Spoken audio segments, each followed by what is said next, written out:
To grasp the full significance of life is the actor's duty, to interpret it is his problem, and to express it, his dedication. These are the words of Marlon Brando, a man whose dedication to the art of acting was nothing less than profound.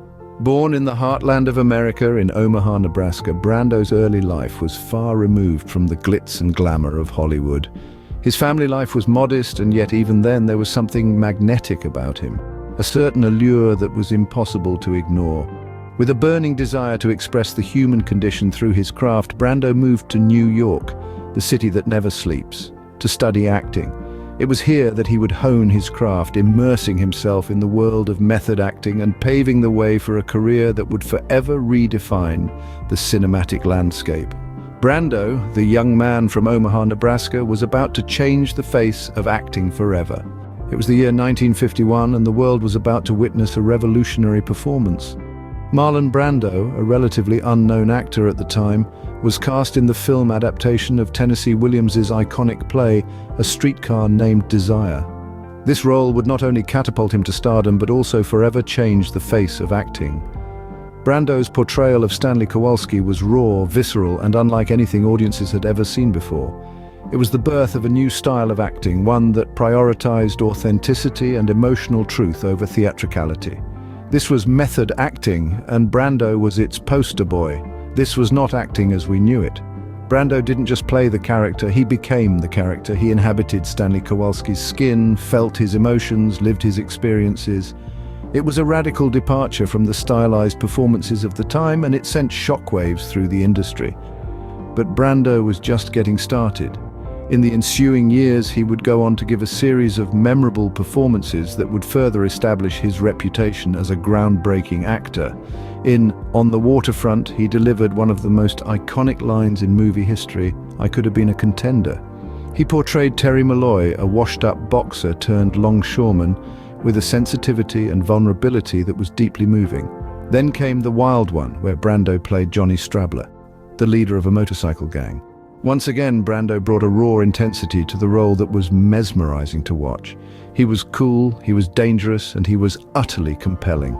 He was the epitome of the anti-hero, a figure that would become a staple in Hollywood cinema. Every role was a revelation, every performance a masterclass in acting. Brando was pushing the boundaries of what was possible in acting, and the industry was following his lead. He was redefining what it meant to be an actor, and in doing so, he was changing the face of cinema.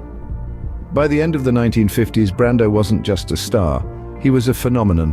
As we moved into the 70s, Brando continued to surprise and astound. With a turn in Francis Ford Coppola's The Godfather, he gave us an unforgettable portrayal of mafia boss Vito Corleone, a role that would etch him in cinematic history. Brando's Corleone was more than a character, he was a figure that embodied power, control, and familial loyalty. The role earned him an Oscar for Best Actor, but in a move that shocked Hollywood, Brando refused to accept the award, citing the film industry's mistreatment of Native Americans.